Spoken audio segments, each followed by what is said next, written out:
All right, everybody, welcome back for another deep dive with us. And today we are going Deep diving. into some fascinating stories from Rajasthan, India. Yes, we are. And in particular, there's one story that kind of jumped out at us right from the source material, and that is the story of the legendary Rani Padmini of Chittor.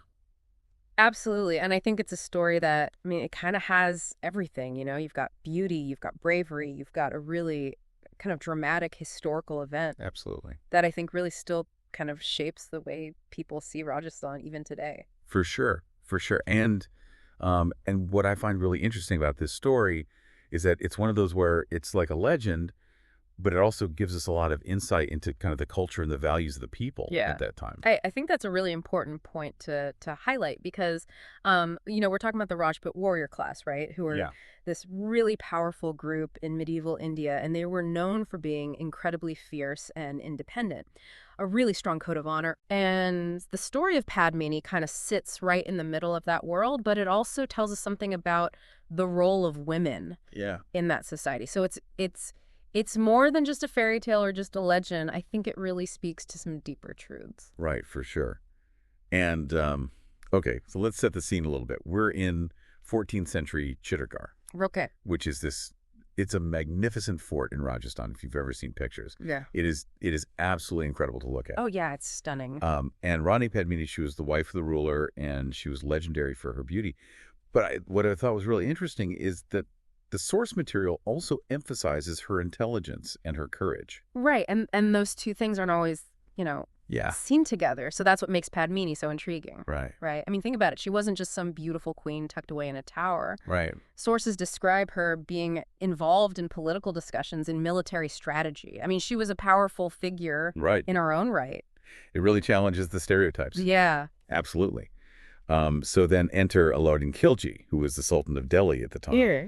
And he hears these tales of Padmini's beauty, and he begins very determined to see her for himself. Obsessed might be a better word, and this obsession is really what kind of leads to this huge event, the Siege of Chittorgarh, which is one of the most famous sieges in Indian history. Yeah. Now, you have to remember, Khilji was known for being ambitious, very militarily minded, but this wasn't just about expanding his empire, right? His pursuit of Padmini, it became this deeply personal thing, almost a matter of pride, It was like ego. ego, exactly, on the line. Yeah. Yeah, so things take this really dramatic turn because facing this inevitable defeat by Khilji's forces, Padmini makes this really, it's a heart-wrenching decision. Yeah, she chooses Jauhar. And that might be a new term for some people listening. It's this ancient Rajput ritual of self-immolation that women would perform in the face of defeat.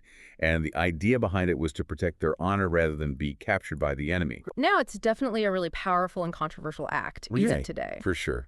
And the source material really emphasizes this chilling detail, which is that Padmini didn't just choose this for herself.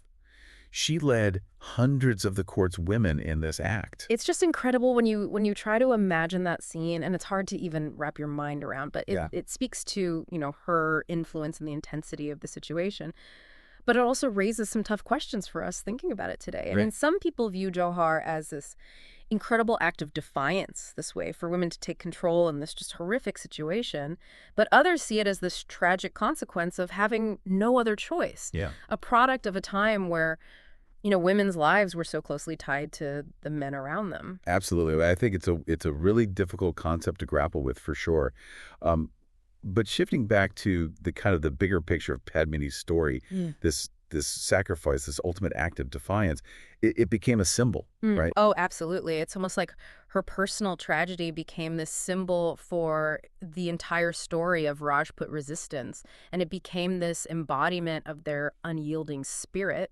Right. Their refusal to submit to invaders. And that really resonated throughout history. Yeah, sure. And shaped their identity and inspired people for generations. So it's not just a story of tragedy, it's also a story of courage and legacy. Exactly. And Rani Padmini, even today, she's a cultural icon in Rajasthan. Yeah. She represents this really powerful mix of beauty, bravery, and sacrifice. Yeah, and I think that's what makes her story so enduring, right? It still sparks debate and discussion. Yeah. How are we supposed to interpret these acts of sacrifice today?